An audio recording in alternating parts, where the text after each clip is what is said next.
นะโมตัสสะภะคะวะโตอะระหะโตสัมมาสัมพุทธัสสะนะโมตัสสะภะคะวะโตอะระหะโตสัมมาสัมพุทธัสสะนะโมตัสสะภะคะวะโตอะระหะโตสัมมาสัมพุทธัสสะก็ถวายความนอบน้อมแด่พระรัตนตรัยอันมีพระผู้มีพระภาคเจ้าผู้ที่เป็นพระจอมมุนีสีสกยบุตรพุทธโคดมบรมไตรโลกนาถผู้มีความองอาจดุจสิงหะผู้มีราคะโทสะโมหะอันกำจัดสิ้นแล้วผู้มีความผ่องแผ้วด้วยสร้างวิโมกข์สมาธิขอถวายความนอบน้อมแด่พระธรรมที่พระบรมศาสดาตรัสไว้ดีแล้วขอถวายความนอบน้อมแด่เราพระอริยสงฆ์ผู้ที่ประพฤติวัดปฏิบัติตามคำสั่งสอนองค์สมเด็จพระผู้มีพระภาคเจ้าเจริญสุขสบายดีเอาตนญาติโยมพุทธบริษัทชาวลาวบรรดาเผ่าที่ได้รวมตัวกันมาสมาคมอยู่ณอารามวัดพระธาตุสุวรรณภาคำแห่งนี้ซึ่งมื้อนี้ก็เป็นมื้อธรรมสวนะนั้นก็คือเป็นมื้อสดับรับฟังธรรมเอาตนญาติโยมพุทธบริษัททั้งหลายที่ได้สละเวลาอันมีคุณค่ามาสู่ณอารามแห่งนี้หวังเพื่อจะให้ได้ซึ่งประโยชน์หวังปรารถนายังจะได้หับสดับรับฟังธรรมกถาจากพระภิกษุสงฆ์องค์พระเจ้าซึ่งมื้อนี้ก็เป็นมื้อแห่ง15ค่ำอาตมาภาพได้รับวาระในการเป็นองค์มาแสดงธรรมกถาให้เอาตนญาติโยมได้สดับรับฟังเพื่อที่จะได้เป็นเครื่องประเทืองสติปัญญาเพื่อที่จะได้เป็นสัมมาประพฤติปฏิบัติเป็นแนวทางในการดำรงชีวิตต่อไปธรรมกถาที่อาตมาภาพจะได้หยิบยกอธิบายสาธกธรรมให้เอาตนญาติโยมได้สดับในมื้อนี้เป็นธรรมกถาเว้าในเรื่องทุกข์พระผู้มีพระภาคเจ้าผู้ที่เป็นนายกาของโลกผู้ที่เป็นครูของเทวดาและมนุษย์นั้นทรงตรัสรู้เรื่องทุกข์เพราะว่าเรื่องทุกข์แล้วเฮาท่านทั้งหลายบ่ยังจะปรารถนาฟังบ่มีไผนั่งอยู่ณสถานที่แห่งนี้ปรารถนาอยากจะได้ซึ่งความทุกข์แต่ก็บ่มีไผที่นั่งอยู่ณสถานที่นี้จะหลีกเว้นจากความทุกข์ใดคันถ้าว่าตราบใดเฮาท่านทั้งหลายยังดำรงชีวิตอยู่ตราบใดเฮาท่านทั้งหลายยังคงอัตภาพแห่งความเป็นมนุษย์อยู่ตราบนั้นเฮาท่านทั้งหลายย่อมจะแบกความทุกข์นั้นอยู่บ่ว่าจะเป็นพระสงฆ์องค์เจ้าบ่ว่าจะเป็นอุบาสกอุบาสิกาย่อมจะแบกกองแห่งความทุกข์นั้นฉะนั้นในเรื่องความทุกข์นั้นองค์พระบรมศาสดาทรงตรัสรู้เรื่องทุกข์ทรงสอนเรื่องทุกข์ทรงแนะนำวิธีที่จะพ้นออกจากทุกข์ในมื้อนี้อาตมาภาพจะการเรื่องของทุกข์เป็นหลักและซักทอดไปจนฮอดอริยสัจสี่พระผู้มีพระภาคเจ้านั้นทรงตรัสรู้อริยสัจสี่นั้นก็คือทุกข์ความทุกข์กายทุกข์ใจสมุทัยเหตุให้เกิดทุกข์นิโรธการดับทุกข์และมรรคปฏิปทาทางปฏิบัติเพื่อให้พ้นจากความทุกข์ในมื้อนี้อาตมาภาพจะได้นำเอาตนญาติโยมได้เรียนรู้เกี่ยวกับเรื่องทุกข์ว่าเฮาท่านทั้งหลายได้เกิดมาแล้วมีความทุกข์ทุกข์อันเกิดจากการแบกสังขารทุกข์อันเกิดจากการเจ็บทุกข์อันเกิดจากการแก่ทุกข์อันจะมาในอนาคตคือการพัดพาจากกันไปและสาเหตุที่เฮ็ดให้เกิดทุกข์นั้นคือหยังวิธีที่จะดับทุกข์นั้นคือนั้นได้และการดับทุกข์นั้นเป็นไปคือนั้นได้ขอให้เอาตนญาติโยมพุทธบริษัทที่ใดมานั่งอยู่ณสถานที่แห่งนี้จงตั้งโสตประสาทหูทั้งสองสดับรับฟังธรรมกถาที่อาตมาภาพจะได้หยิบยกพรรณนาเป็นลำดับสืบต่อไปแล้วก็ให้เอาตนญาติโยมใครควรนิจพิจารณานำอาตมาภาพเพื่อที่จะได้เกิดสติปัญญาเป็นลำดับสืบต่อไปสีลังสมาธิปัญญาจะวิมุตติจะอนุตตราอนุพุทธาอิเมธัมมาโคตเมนะยัสสสินาพระธรรมทั้งหลายสุดประเสริฐคือศีลสมาธิปัญญาและวิมุตติเหล่านี้พระโคตมพุทธเจ้าผู้ทรงเกียรติยศได้ตรัสรู้โดยลำดับ อันนี้เป็นคาถาที่พรรณนาเกี่ยวกับคุณข้องพระผู้มีพระภาคเจ้าคุณข้องมหาบุรุษคุณข้องบุคคลผู้ที่เป็นนายกของโลกนั้นก็คือองค์พระบรมศาสดาคุณธรรมอันมีสิ้นสมาธิปัญญาและวิมุตติพระผู้มีพระภาคเจ้าทรงตรัสรู้ตามลำดับเมื่อพระองค์ทรงตรัสรู้แล้วพระองค์ก็ทรงได้แสดงธรรมพุทโธโสภควาสัมโพธายะธัมมังเทเสติพระผู้มีพระภาคเจ้าพระองค์นั้นทรงตรัสรู้แล้วทรงแสดงธรรมเพื่อตรัสรู้ฉะนั้นธรรมะ84,000 พระธรรมขันธ์ที่องค์พระบรมศาสดาได้ตรัสไว้ดีแล้วแสดงไว้ดีแล้วมีความงามในเบื้องต้นมีความงามในท่ามกลางและมีความงามในที่สุดนั้นเป็นไปเพื่อความตรัสรู้แม้แต่ผู้ที่สดับแม้แต่ผู้ที่น้อมจิตน้อมใจเข้ามาเพื่อศึกษาก็เป็นไปเพื่อการตรัสรู้เป็นไปเพื่อการที่จะกำจัดทุกข์อันมีขึ้นแล้วและจะบอกกระทำทุกข์ให้เกิดขึ้นอีกต่อไปเขาท่านทั้งหลายได้น้อมจิตน้อมใจเข้ามาสู่เขตวัดเขตว่าเขตอารามณสถานแห่งนี้เพื่อที่จะเป็นเครื่องวัดจิตวัดใจเพื่อที่จะเป็นเครื่องว่าจิตว่าใจว่าเขาท่านทั้งหลายนั้นมีคุณธรรมเพียงพอแล้วหรือบ่เขาท่านทั้งหลายมีหลักคำประกันพอแล้วหรือบ่หลังจาก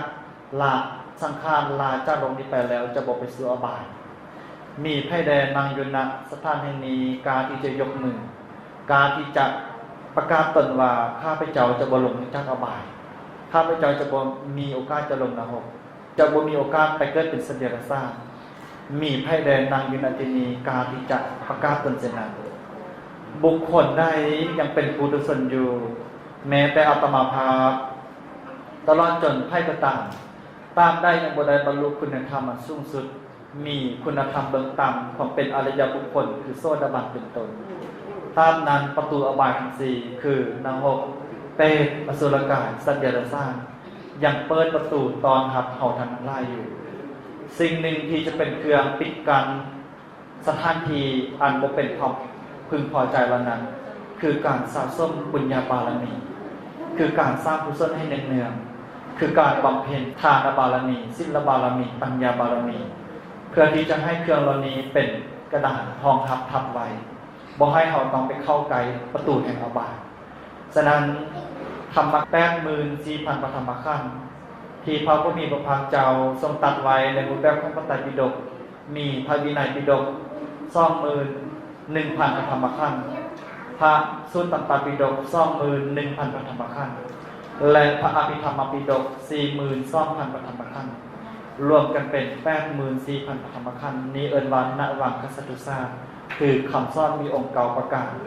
ที่พระผู้มีพระภาคเจ้าได้แสดงไว้ดีแล้วเขาท่านทั้งหลายเป็นชาวพุทธเขาท่านทั้งหลายได้เกิดเป็นมนุษย์พบพุทธศาสนาแต่ท่านทั้งหลายคงบอกปัจจุบันนี้พุทธศาสนากำลังเบ่งบานอยู่ทางตะวันตกบรรดาชาวฝรั่งนักวิทยาศาสตร์บุคคลสำคัญของโลกหลากหลายได้ให้ความสนใจเกี่ยวกับพุทธศาสนาเป็นอย่างยิ่งบ่ว่าจะเป็นดารานักแสดงในระดับโลกเช่นดาราฮอลลีวูดเป็นต้นแม้แต่นักวิทยาศาสตร์คนสำคัญก็ล้วนแต่ให้การสดุดีพุทธศาสนาอาตมาภาพเดินทางไปอินเดียมาได้ทุดงได้จาริกไปสถานที่ต่างๆได้ไปเห็นประจักษ์ด้วยตนเองแล้วว่าศาสนาทั้งหลายในโลกนี้บ่มีศาสนาใดจะมีความสมบูรณ์พังพร้อมเหมือนกับพุทธศาสนาพุทธศาสนานั้นมีความสมบูรณ์พร้อมประกอบไปด้วยห้องห้อยประวัติศาสตร์สมบูรณ์พร้อมประกอบไปด้วยองค์ศาสดาผู้ก่อตั้งนั้นคือพระผู้มีพระภาคเจ้าสมบูรณ์พังพร้อมไปด้วยสาวกผู้ที่เจริญหอยตามคือเราพระอริยสงฆ์เป็นต้นแม้แต่พระสัทธรรมคำสอนที่องค์พระบรมศาสดาประกาศนั้นก็เป็นพระสัทธรรมที่ประกอบไปด้วยประโยชน์เป็นพระสัทธรรมผู้ฟังผู้ไปประพฤติปฏิบัตินำมาซึ่งประโยชน์สุดความทุกข์นั้นต้องตนญาติโยมบอกความทุกข์ในแท้แล้วคืออย่างท่านทั้งหลายคงจะบอกจำเป็นต้องอาตมาตอบจนเกินไปว่าความทุกข์นั้นมีคืออะไรได้ซึ่งอาตมาภาพจะได้หยิบยกเอาอธิบายเป็นลำดับตามที่ได้ศึกษาคำเรียนมาจากพระเมรุบาอาจารย์เพื่อที่จะได้มาสนองคุณต้องตนญาติโยมที่ได้ใส่บาตรญาตินำรอเลี้ยงภัตตาอาหาร ถวายจีวรถวายเสนาสนะสิ่งเหล่านี้รวมกันแล้วกลายเป็นอาหารกลายเป็นพละกำลังเฮ็ดให้พระภิกษุสงฆ์เฮ็ดให้พ่อหนุ่มเด็กน้อยได้มีพละกำลังในการศึกษาธรรมวินัยขององค์สมเด็จพระผู้มีพระภาคเจ้าออกตนญาติโยมพุทธบริษัททั้งหลายทุกขสัจจะนั้นสัจจะแปลว่าสัจจะคือความจริงทุกข์คือความบ่สบายกายบ่สบายใจสัจจะคือความจริงความจริงอันที่ท่านทั้งหลายต้องประจักษ์แม้แต่ผู้เว้าอยู่ณที่นี้ก็จะต้องประจักษ์เช่นเดียวกันคือความทุกข์อันเกิดจากการอุบัติเกิดขึ้นมาทุกประจำสังขารทุกอันเกิดจากการแก่ทุกอันเกิดจากการเจ็บทุกอันเกิดจากการพัดพาจากสิ่งอันเป็นที่หักรวมความแล้วความทุกข์นั้นมีหลากหลายต่างๆนานาซึ่งบางคนนั้นมีความทุกข์เพราะลูกตายเสียบางคนมีความทุกข์เพราะเมียตายจากบางคนมีความทุกข์เพราะพัดพาพ่อแม่พี่น้องบางคนมีความทุกข์เพราะเข้าจองทำนี้บุคคลได้เป็นหนี้นับว่าเป็นทุกข์ที่สุดในโลกบางคนมีความทุกข์เพราะหนี้โทษคดีทางอาญาคนได้ที่เจ้าหน้าที่ทางการทหารตำรวจตามจับตามยับเพราะอันเกิดจากการกระทำความผิดทางคดีอาญาเป็นต้นบุคคลเหล่านั้นนับว่าเป็นผู้มีความทุกข์เพราะหนี้โทษคดีทางอาญาบางคนมีความทุกข์เพราะถูกตัณหาบงการความคิดบงการที่ยั่งใดนั้นบงการที่ยั่งใดนี้บงการบ่อยากให้มีบ่อยากให้เป็นนี้มีความทุกข์เพราะถูกตัณหาบงการความคิดอย่างเช่นกรณีบางคนได้เสื้อผ้าแพรอันงามใส่ในมือนี้พอมือต่อมามีเพื่อนข้างบางข้างเฮือนใส่เสื้อผ้าอันมีราคาลู่ล่ากว่ากับมีความน้อยอกน้อยใจตัณหาทึกบงการความคิดเฮ็ดให้ย่างจะได้สุดงามเนื่อกว่าผู้แข่งของตนเองจึงเป็นเหตุเฮ็ดให้สละสิ่งที่เคยเฮ็ดให้ตนเองมีความสุขนั้นก็คือเสื้อผ้าอันเก่านั้นทิ้งไปแล้วสอดแสวงหาสิ่งใหม่ๆมาอันนี้ทุกคนทึกตัณหาบงการความคิดคันถ้าผู้ใดบ่พอใจในสิ่งที่มีบ่ยินดีในสิ่งที่ห้ามมาได้บุคคลนั้นจะทึกตัณหาบงการความคิดอยู่ตลอดบุคคลใดถ้าทึกตัณหาบงการความคิดอยู่นึงนิดเสียแล้วบุคคลนั้นจะหาความสุขบ่ได้เลยชนิดนี้จัดว่าทุกข์เพราะทึกตัณหาบงการความคิดบางคนมีความทุกข์เพราะชีวิตอับจนบ่มีข้าวสิทองท่านทั้งหลายเกิดมานับว่าเป็นผู้ที่มีความสมบูรณ์พร้อมไปด้วยญาติพี่น้องสมบูรณ์พร้อมไปด้วยเพื่อห้องเงินเดือนดาวสมบูรณ์ไปด้วยอาหารการกินพอมีพอกินแต่อีกกรณีบางคนบางครอบบางครัวบางสังคมโลกมีชีวิตอันน่ารันทดแม้จะหาญาติพี่น้องก็บ่มีแม้จะหาข้าวใส่ทองก็บ่มีแม้แต่เสื้อผ้าอาภรณ์จะประดับจะนุ่งจะห่มปกปิดอวัยวะอันก่อให้เกิดความละอายก็บ่มีฉะนั้นเขาทำทางด้านนับว่าเป็นผู้ที่โชคดีกว่าบุคคลกลุ่มเหล่านั้นถ้าบุคคลใดมีความทุกข์เพราะบ่มีข้าวใส่ทองนั้นก็นับว่าเป็นเรื่องที่น่าเศร้าสลดใจบางคนมีความทุกข์เพราะต้องเวียนเกิดเวียนตายบางคนมีความทุกข์เพราะบ่สบายเจ็บป่วยไข้บางคนมีความทุกข์เพราะแฟนบ่สนใจพลิกพิมพ์สร้างข้าราปรมาทุกขาสร้างข้านเป็นทุกข์อย่างยิ่งเอาตนญาติโยมพุทธบริษัททั้งหลายสังขารที่เขาแบ่งอยู่ในที่นี้แหละเป็นกองแห่งความทุกข์สังขารคืออย่างมีรูปเวทนาสัญญาสังขารวิญญาณสิ่งเหล่านี้จัดว่าเป็นสังขารสิ่งเหล่านี้จัดว่าเป็นขันธ์ห้าสิ่งเหล่านี้จัดว่าเป็นกองแห่งความทุกข์ฉะนั้นความทุกข์ตามนิยามของหมายของคัมภีร์สัจจวิพันธ์นั้นอธิบายความทุกข์ไว้อยู่4ประการความทุกข์ประการที่1หมายถึงความบีบคั้นท่านทั้งหลายเคยประสบความทุกข์ที่บีบคั้นหัวจิตหัวใจหรือบ่ความทุกข์เมื่อเกิดขึ้นกับบุคคลใดอย่างเช่นทุกข์อันเกิดจากโรคภัยไข้เจ็บอย่างเช่นว่ากรณีปวดขาปวดหัวเป็นต้นมันจะบีบหัดบีบกายบีบใจเฮ็ดให้ต้องมีความเดือดร้อนบางคนถึงกับต้องบีบน้ำตาออกมาสดใสความทุกข์นั้นอันนี้เป็นลักษณะเป็นความหมายของความทุกข์ที่ว่าทุกข์นั้นคือความบีบคั้นความทุกข์เกิดขึ้นกับบุคคลได้แล้วจะบีบคั้นบุคคลนั้นชนิดที่ว่าเมื่อดังบุรุษผู้มีกำลังอันกาบีบลูกไก่ในกำมือท่านทั้งหลายที่ความสลาดข้อครอบงำแล้วท่านทั้งหลายสามารถเหาะเหินเดินอย่างเมื่อบุรุษผ ทั่วไปที่มีกำลังวังชาใดหรือบ่แน่นอนย่อมจะบ่ได้เพราะหยังเพราะท่านทั้งหลายคือความทุกข์อันเกิดจากสลาอันเกิดจากความแก่ความหนักบีบคั้นเสียแล้ว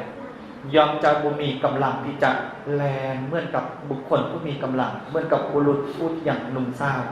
อันนี้เป็นลักษณะทุกข์คือความบีบคั้นส่วนความทุกข์ประการต่อมาเป็นปัจจัยอันปรุงแต่งความทุกข์บางชนิดนั้นปรุงแต่งให้ยากจะมีให้ยากจะเป็นปรุงแต่งให้เฮากระทำสิ่งสารพัดอย่างตามอำนาจแห่งความโลภความโกรธความหลงความอิจฉาริษยาพยาบาทถ้าเฮาบ่ได้ศึกษาหลักธรรมคำสอนในทางพุทธศาสนาเฮาก็จะบ่มีอุบายออกจากทุกข์ใดอันนี้เป็นลักษณะทุกข์คือการปรุงแต่งโดยย่อส่วนคัมภีร์สัจจวิภังได้อธิบายความทุกข์ประการต่อมาคือทุกข์นั้นคือความอ่อนกระวนกระวายท่านทั้งหลายมีความทุกข์ยากจะใดสิ่งใดสิ่งหนึ่งคันถ้าว่าความทุกข์นั้นบีบคั้นเสียแล้วย่อมจะมีความกระวนกระวายอยากจะไขว่คว้าอยากจะแสวงหาแม้แต่สิ่งที่บ่ปรารถนาเอาก็ตามแม้แต่สิ่งที่บ่อยากจะพบพอก็แต่อย่างเช่นกรณีบุคคลได้เห็นหน้าหมู่คู่ถ้าบุคคลนั้นเห็นหน้าเขาแล้วเกิดความบ่พอใจขึ้นมาหรือว่าสิ่งสั่งกับศัตรูของเขาย่อมจะพักบุคคลนั้นออกไปย่อมจะบ่ปรารถนาจะพบกับบุคคลเช่นนี้อันนี้เป็นลักษณะความทุกข์ที่เป็นเหตุให้ซุ่มไฟภายในใจเขาอันนี้เป็นอัตของไม้ประการต่อมาส่วนความทุกข์ประการต่อมานั้นทุกข์คือการแปรปรวนความแปรปรวนในที่นี้เขาท่านทั้งหลายผ่านสภาวะความเป็นเด็กน้อยเข้ามาเป็นผู้ใหญ่เข้ามาเป็นวัยกลางคนเข้ามาเป็นวัยสลาและจะเป็นเข้าไปวัยอันแก่ห้าที่สุดบดานี้เป็นลักษณะความทุกข์ที่แปรปรวนความทุกข์นั้นมีหลากหลายต่างๆนานาดังในคัมภีร์สัทธรรมประกาศนีอธิบายในคัมภีร์ปฏิสัมภิธรรมะซึ่งเป็นประกรณ์ที่พระสารีบุตรผู้ที่เป็นพระธรรมเสนาบดีผู้ที่องค์สมเด็จพระผู้มีพระภาคเจ้ายกย่องให้เป็นเลิศกว่าที่ผู้ทั้งหลายในเรื่องของปัญญาได้พิจารณาไว้ในคัมภีร์สัทธรรมประกาศนีอัตถกถาคัมภีร์วิสุทธิมรรคนั้นได้จัดความทุกข์ไว้อยู่7ประการด้วยกันความทุกข์ประการที่1ทุกขะทุกขังคือความทุกข์แท้ทุกโดยสภาวะได้แก่ทุกขเวทนาที่เกิดขึ้นทางกายและทางใจทุกขเวทนาที่เกิดขึ้นทางกายคือได้ทุกข์เพราะต้องเจ็บทุกข์เพราะต้องปวดทุกข์เพราะต้องหิวทุกข์เพราะต้องกระหายเป็นต้นแม้แต่การปวดอุจจาระปวดปัสสาวะสิ่งเหล่านี้ก็จัดว่าเป็นความทุกข์ทั้งนั้นแต่เฮาท่านทั้งหลายเบิ่งบ่เห็นเขายังเพราะเฮาท่านทั้งหลายอยู่กับสิ่งเหล่านี้มาตั้งแต่เกิดเฮาก็จะบ่สามารถที่จะเห็นได้ว่าสิ่งเหล่านี้คือความทุกข์ฉะนั้นเมื่อดังยังเมื่อได้เฮาท่านทั้งหลายเอาตนญาติโยมเลี้ยวหน้าขึ้นไปเพดานเบิ่งเฮาท่านทั้งหลายจะเห็นพัดลมกันถ้าพัดลมหยุดนิ่งอยู่พัดลมเขาจะสามารถเบิ่งได้ว่าพัดลมนั้นมีสร้างงานคันถ้าว่าเปิดพัดลมเมื่อได้เขาจะบ่สามารถที่จะเห็นได้เลยว่าพัดลมนั้นมีจักงาน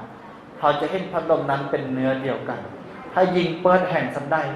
พัดลมก็จะหมุนไหวแห่งสันนั้นความทุกข์ที่เกิดขึ้นโดยสภาวะกระเซ็นเดียวกันถ้าท่านใดมีความกระวนกระวายตกภายในอำนาจของความโลภความโกรธความหลงความอิจฉาความริษยาพยาบาทมานะและทิฏฐิเป็นต้นเสียแล้วบุคคลนั้นถ้ายิ่งทวีคูณกิเลสไล่เป็นได้ยิ่งจะมีความทุกข์ไล่เป็นนั้นและก็จะบอกเห็นว่าตนเองนั้นมีความทุกข์อันนี้เป็นลักษณะความทุกข์ที่เกิดขึ้นจากสภาวะหรือว่าทุกข์โดยแท้คือทุกข์อันเกิดจากทุกขเวทนาที่เกิดขึ้นทางกายและทางใจส่วนความทุกข์ประการที่2วิปริณามทุกขังทุกข์เพราะความแปรปรวนได้แก่ทุกขเวทนาเพราะเป็นเหตุให้เกิดทุกข์ทุกขเวทนาโดยสภาวะแล้วบ่ว่าจะเป็นในเรื่องของเจตสิกที่เป็นทุกขเวทนาปรุงแต่งให้กายต้องทุกข์ปรุงแต่งให้ใจต้องทุกข์คันถ้าว่าเฮาท่านทั้งหลายบ่มีธรรมะบ่มีหลักธรรมในทางพุทธศาสนาเสร็จแล้วเฮาก็บ่สามารถที่จะระงับหรือว่าอยู่เหนือความทุกข์นั้นใดเวลาความโกรธเกิดขึ้นภายในใจเฮาท่านทั้งหลายมีวิธีกำจัดได้หรือบ่เวลาความอิจฉาเกิดขึ้นในใจเฮา เขามีวิธีกำจัดใดแนวได้เวลาความริษยาหรือว่าความ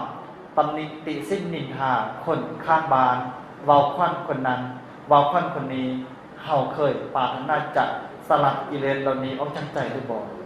สิ่งเหล่านี้เกิดขึ้นกับเฮาแต่เฮาทันทลายเบิ่งบ่เห็นว่าเป็นความทุกข์สิ่งเหล่านี้จัดว่าเป็นกิเลสสิ่งเหล่านี้จัดว่าเป็นเครื่องพอกพูนอยู่ในสันดานของมนุษย์ทุกคนเอิ้นว่าอนุสัยนั่นเองทุกประการต่อมาสังขารทุกขังทุกเพราะสังขารได้แก่อุเบกขาเวทนาและสังขารอันเป็นไปในภูมิทั้งสามมีกามภูมิรูปภูมิและอรูปภูมิถ้าบุคคลใดยังบ่พ้นจากภูมิทั้งสามก็คือกามภูมินี้บ่ว่าจะเป็นมนุษย์สัตว์เดรัจฉานเปรตอสุรกายสัตว์เดรัจฉานพวกนี้จัดว่าอยู่ในกามภูมิทั้งนั้นยังจะต้องนอนเนื่องอยู่ในความทุกข์ทุกข์เพราะต้องเกิดทุกข์เพราะต้องแก่ทุกข์เพราะต้องเจ็บทุกข์เพราะต้องตายถึงแม้บุคคลใดไปเกิดในรูปภูมิคือใดไปเกิดเป็นพรหมมีรูปภูมิเป็นต้นก็ยังจะต้องแบกความทุกข์อยู่เพราะถึงแม้พญาพรหมจะมีชีวิตอยู่เป็นหมื่นปีเป็นแสนปีเป็นอสงไขยปีก็ตามแต่พญาพรหมก็มีมือที่จะต้องตายฉะนั้นเกิดเป็นพรหมก็ยังบ่จักชื่อว่าพ้นจากทุกข์ยังจะต้องทุกข์เพราะเกิดทุกข์เพราะแก่ทุกข์เพราะเจ็บทุกข์เพราะตายเป็นธรรมดาเหมือนกับมนุษย์เฮาแม้แต่ไปเกิดเป็นอรูปภพคือบุคคลที่เจริญสร้างถึงขั้นเป็นอรูปภพแล้วถึงแม้จะมีชีวิตอยู่เหนือกว่ารูปภพก็ตามก็ยังจะต้องมีมือตายอันนี้ก็ยังพ้นจากความทุกข์บ่ได้บุคคลที่จะพ้นจากความทุกข์อันเที่ยงแท้นั้นคือบุคคลผู้ที่เข้าถึงสัจธรรมอันประเสริฐนั้นคือมรรคผลนิพพานนำมาเป็นการปลดเปลื้องแห่งความทุกข์ออกในสิ้นเชิงทุกประการต่อมาทุกประการที่สี่ในคัมภีร์สัทธรรมประกาศินีนั้นได้กล่าวไว้ว่าปฏิสันนะทุกขังทุกเพราะปิดบังได้แก่อาพาธที่เกิดขึ้นทางกายและทางใจความร้อนเกิดจากราคะโทสะเป็นต้นท่านทั้งหลายเคยทึกความทุกข์อันปิดบังอันเกิดจากโรคภัยไข้เจ็บดูบ่เฮาท่านทั้งหลายแบกทางกายสังขารอยู่ณที่นี้ประดุจดังซากศพประดุจดังซากศพที่เดินใดเพราะยังจึงว่ากล่าวเช่นนี้เพราะอวัยวะ32ที่เฮานั่งอยู่ณที่นี้ประกอบไปด้วยสิ่งปฏิกูลในหัวมีหยังเอาเป็นญาติโยมในหัวมีขี้หัวในตามีขี้หยังขี้ตาในหูมีขี้หยังขี้หูในดังมีขี้หยังขี้ดังในลิ้นมีขี้ลิ้นในแข้วมีขี้แข้วในกายมีขี้ไข่ในอาหารอันปานนี้ถึงจะมีรสแสบมีรสอันเลิศหรูราคาแพงไม่ก็ตามเมื่อบริโภคทานทางกายอันเน่าเหม็นนี้แล้วออกมาย่อมจะเป็นอาจกน้ำอันบริสุทธิ์ผุดพองน้ำอันใดจักการกันต่อมาดีแล้วดึงเข้าไปในทางกายเมื่อผ่านทางกายอันโซโครกนี้เข้าไปแล้วกลับออกมากลายเป็นน้ำมูลกลับออกมากลายเป็นปัสสาวะบ่มีไผปรารถนาอย่างใดนี้จัดชื่อว่าทางกายเฮานี้ประกอบไปด้วยสิ่งสกปรกประกอบไปด้วยความปฏิกูลแม้แต่เล็บมือที่ท่านทั้งหลายแจกที่ท่านทั้งหลายทาด้วยน้ำซี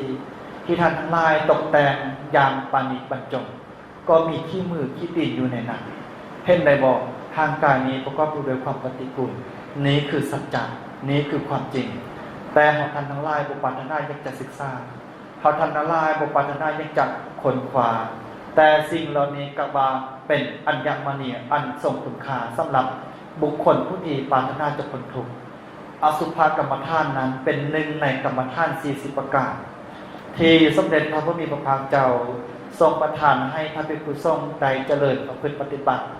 อันจะเป็นเครื่องทอดราคะทอดโทสะทอดโมหะให้สิ้นเชิงนี้เป็นอุบายในการบรรลุความเป็นพระอรหันต์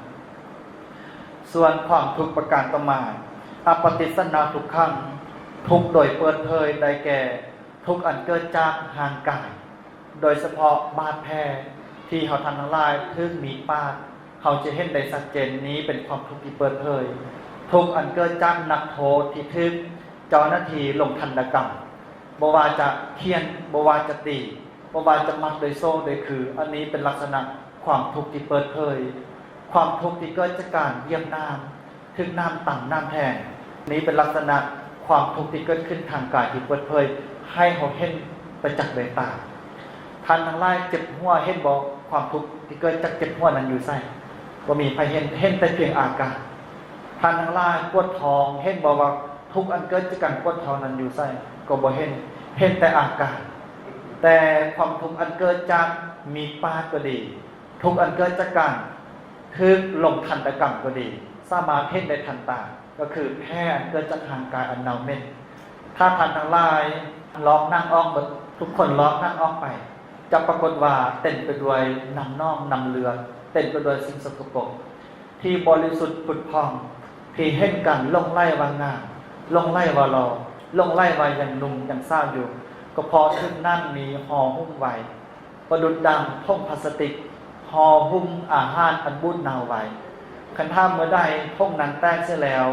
ยอมจะทรงกินเม็ดอันกระจรกระจายยอมจะเป็นเฮ็ดให้บุรุษยิ่งในสายบืนหน้านี้บ่มีไพ่ปรารถนายังจะได้ห่างกายเฮาไปเช่นเดียวกันคันท่าว่า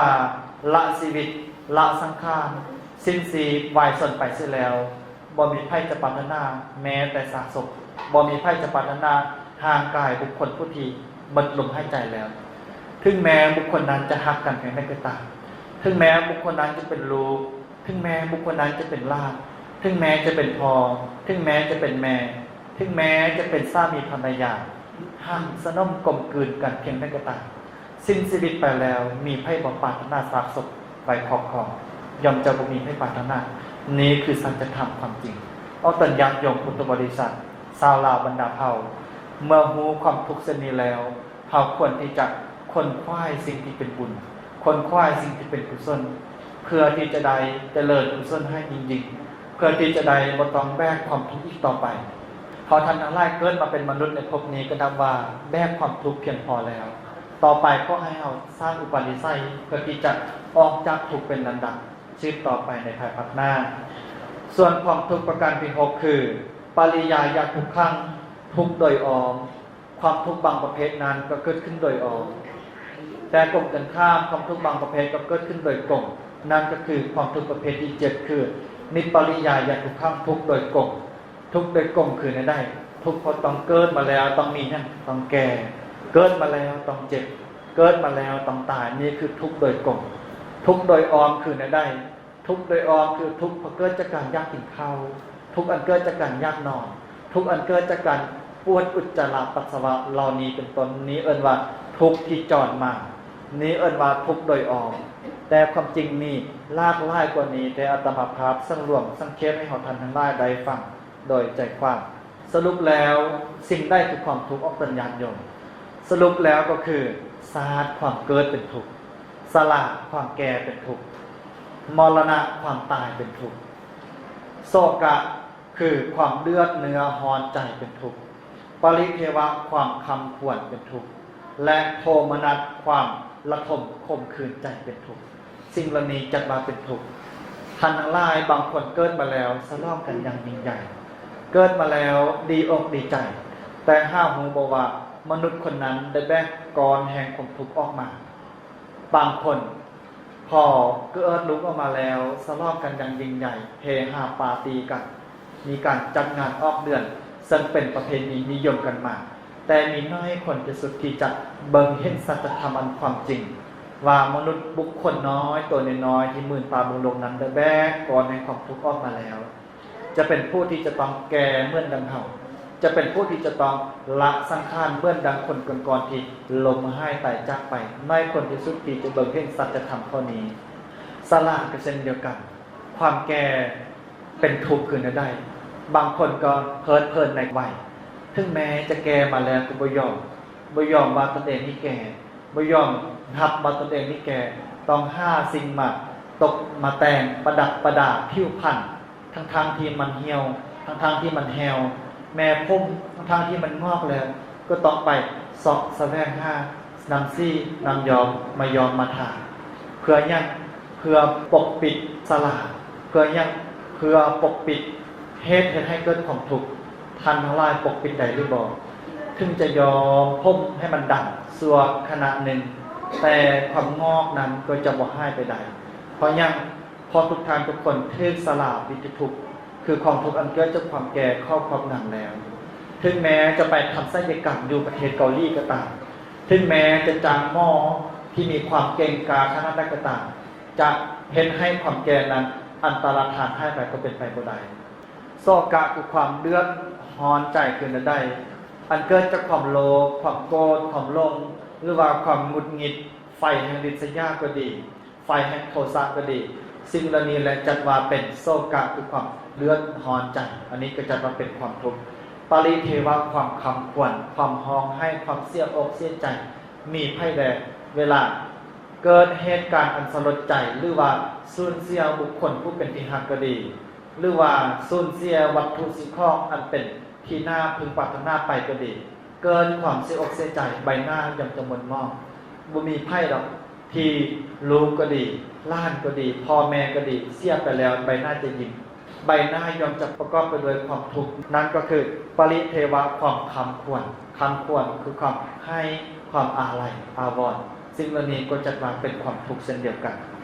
โทมนัสคือความโทมนัสใจความเศร้าใจก็เป็นความทุกข์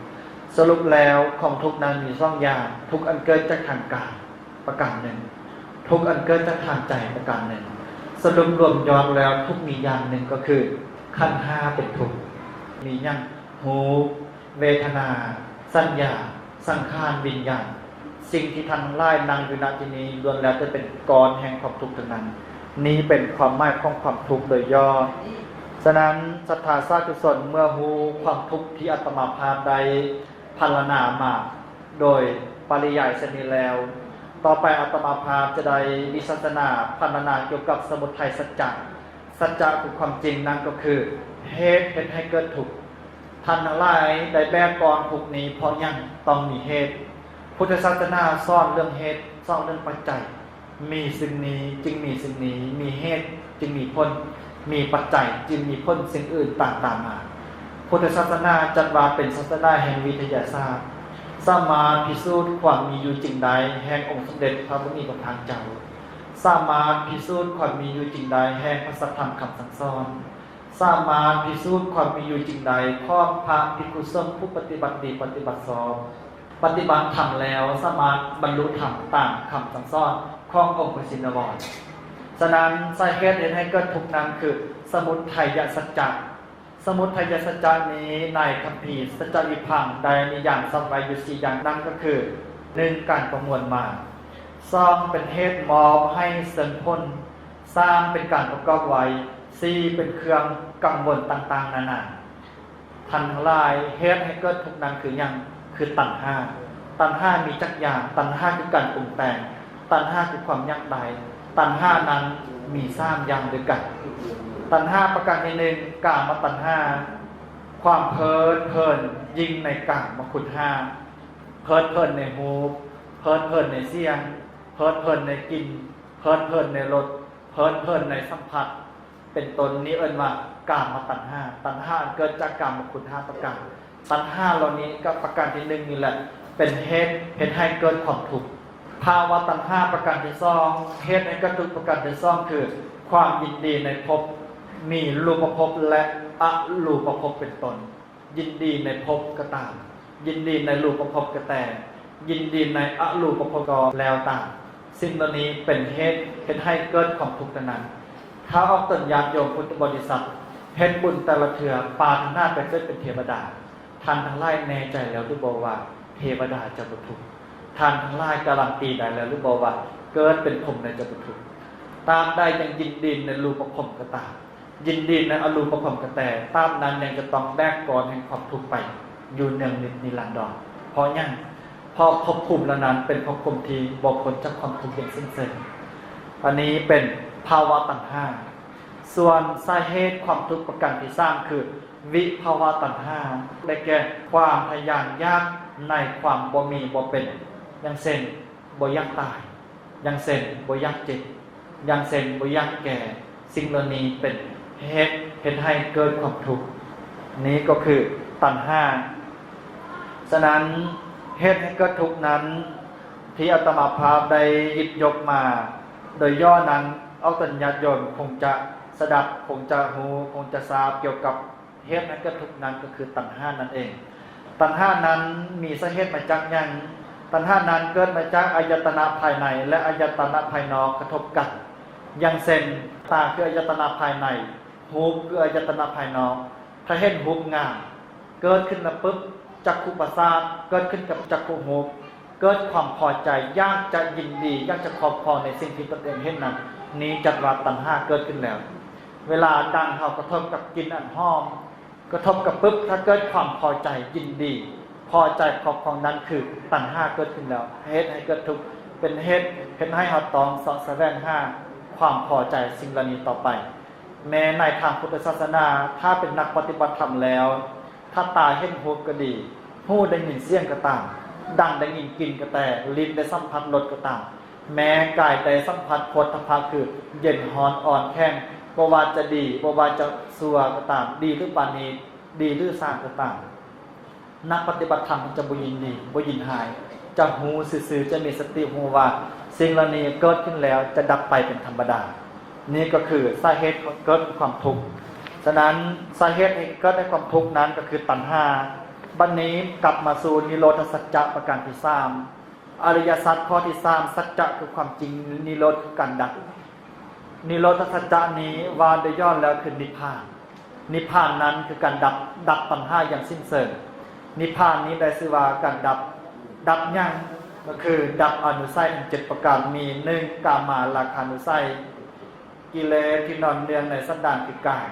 2ปฏิฆานุสัยกิเลสที่นอนเนื่องในสันดานคือปฏิฆาความขัดเคืองหงุดหงิด3มานานุสัยกิเลสที่นอนเนื่องในสันดานคือมานะความถือตนถือตัวสำคัญว่าตนนั้นดีกว่าคนอื่นคือตนว่าตนนั้นประเสริฐกว่าคนอื่นหรือว่าด้อยกว่าคนอื่น4ทิฏฐานุสัยคือทิฏฐิความเห็นผิด5วิจิกิจฉากิเลสอนุสัยคือความลังเลสงสัย6ภาวะราคะนุสัยอนุสัยหรือว่ากิเลสคือภาวะราคะความกำหนัดในกาม7อวิชชานุสัยอนุสัยคืออวิชชาสรุปแล้วนิโรธสัจจะคือการดับแห่งตัณหานั่นเอง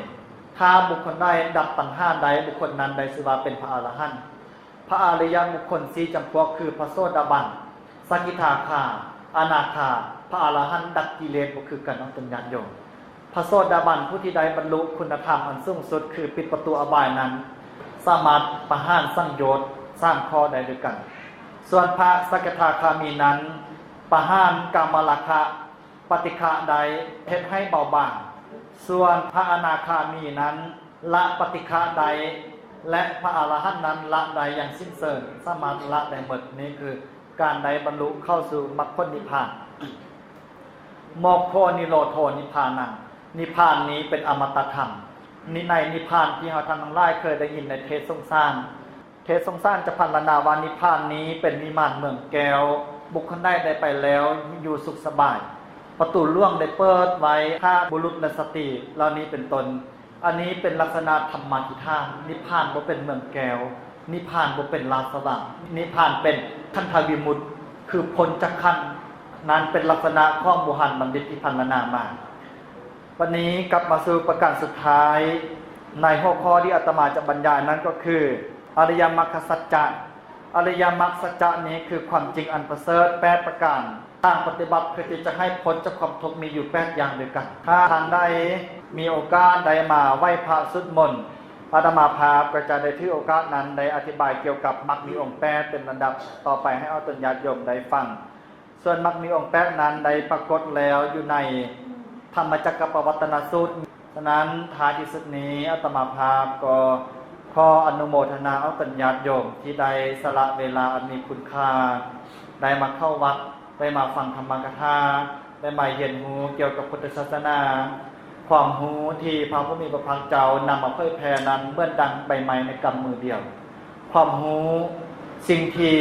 พระตถาคตพระผู้มีพระภาคเจ้าตรัสรู้นั้นมีหลาย5ประมาณบ่ได้เมื่อดังใบไม้ในป่าแต่สิ่งที่พุทธเจ้าได้นำมาสั่งสอนพุทธบริษัท4นั้นเมื่อดังใบไม้ในกำมือเดียวเขาท่านทั้งหลายเวลาเข้าวัดแล้วให้น้อมจิตเข้าถึงพระรัตนตรัยให้แท้ท ถ้าบ่เช่นนั้นเราจะบ่เป็นชาวพุทธที่แท้จริงเราจะเป็นชาวพุทธแต่ประเพณีมื้อนี้อาตมาภาพได้กล่าวธรรมกถาเกี่ยวกับอริยสัจสี่ก็เห็นสมควรแก่เวลาแล้วขาดตกบกพร่องประการใดกล่าวธรรมกถาผิดพลาดประการใดขออโหสิกรรมขออภัยกับญาติโยมผู้ฟังขออย่าได้เป็นบาปกรรมซึ่งกันและกันสิ่งที่อาตมาภาพได้อธิบายได้ขยายความในมื้อนี้ก็หวังว่าจะเป็นภาระเป็นปัจจัยเป็นเครื่องประเทืองสติปัญญาให้ญาติโยมผู้ที่มีสัจจินทรีย์เป็นตนมีวิริยินทรีย์มีสันทะมีวิริยะแล้วน้อมนำไปประพฤติปฏิบัติให้หูแจ้งเห็นประจักษ์ในธรรมขององค์สมเด็จพระพุทธมีพระภาคเจ้าขอให้ท่านพุทธบริษัททั้งหลายจงเป็นผู้ที่เจริญงอกงามในธรรมขอให้เป็นผู้ที่มีสติปัญญาเหมือนดังพระสารีบุตรขอให้มีร่างกายผุดพองเหมือนดังพระมหากัจจายนะ